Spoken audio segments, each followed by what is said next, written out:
Hey everybody, welcome back to Unicycle School.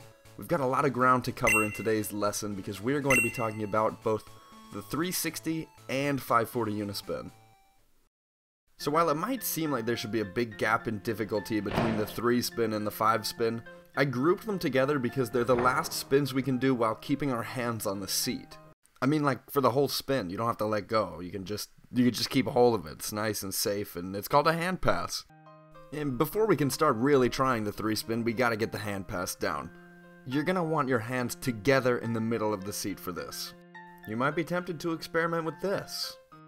Or maybe this. I won't tell you there's a wrong way to do your spins, but there is one way that helps you spin way faster than all the other ones. And yeah, that's just me flexing that I landed another 1260 recently, so, So once you've got your grips situated, you're going to want to just practice this hand pass a few times so you know exactly what you're going to do when you're on the Yun. Your front hand's going to do almost all of the work here, while your back hand waits to grab the handle at the end of the spin. Notice the way I hold the seat the whole time with my front hand. Throwing the unicycle is going to make it way harder to get this consistent, and also to land the seat in, which is important. Anyway, when you feel like you've got the motion down just with your hands, you can finally step onto the unicycle and go for it without trying to land. Focus on doing this with a nice clean hand pass and landing with one foot on the crank and the other on the ground to build confidence for the next step. Now, in a perfect world, everyone's first 3-spin would be to seat in, like that. But I realize it can be pretty intimidating to jump right into that. So while it definitely doesn't look as good, and you should make it a goal to land these to seat in as soon as possible, landing to seat in front is actually okay here, I think. Just don't get used to it, chump. After landing your first few 3-spins, focus on staying over this thing and getting the seat underneath you. It's going to be critical later on.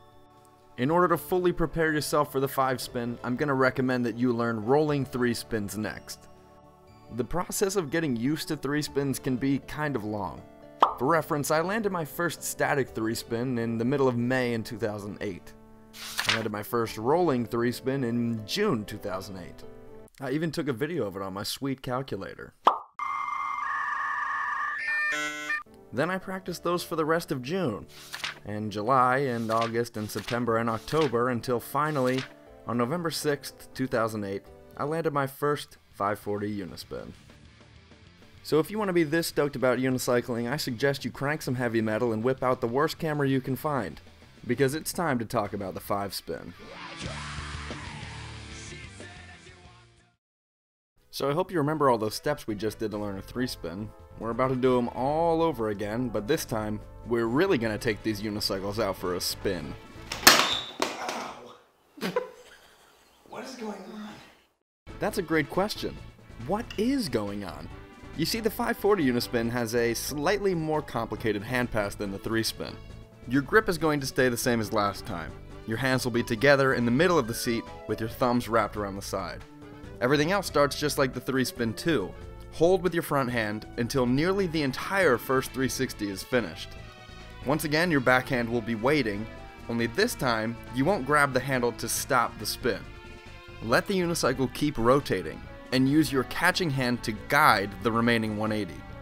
You don't need to push the end of the spin, but your catching hand needs to control the last 180 so the unicycle doesn't get away from you. You can catch 540s completely one-handed, but I recommend bringing your throwing hand down right after the hand pass to secure the landing. Whew, hope you guys are taking notes because it's time to try this on the unicycle now. Once again, you don't have to commit right off the bat, you can just do this and land with a foot on the crank to really get comfortable with the hand motions involved with the throw and the catch. Once you're relatively comfortable throwing the unicycle and landing with a foot on the ground, it's time to commit. And if you can spin it like that, the truth is you can land it. It's just a matter of being confident and going for it. Stay over the unicycle, smash your feet in against the frame, and land yourself your very first 5-spin. Landing your first 5-spin opens a lot of doors for you. I'd start with a rolling 5-spin. For some of you, this might even be easier than a static 5-spin because it can help you jump forward over the pedals more. Once you have those down, you've got some serious options for diversifying the old bag of tricks. For starters, you could learn to 270 up to tire. While you're up there, might as well do a 180 on tire and learn to 270 down as well.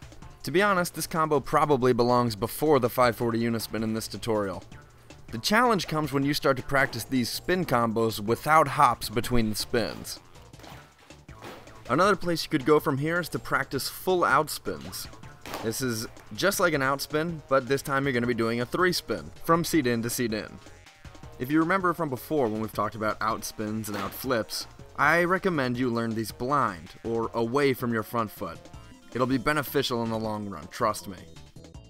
One quick tip for full outspins: bring your second hand down as early as possible in the jump to help you finish the spin. Another cool one you can try is an inward small spin, which is going to feel a lot like a 3-spin, but you'll rotate your body against the spin and roll out backward.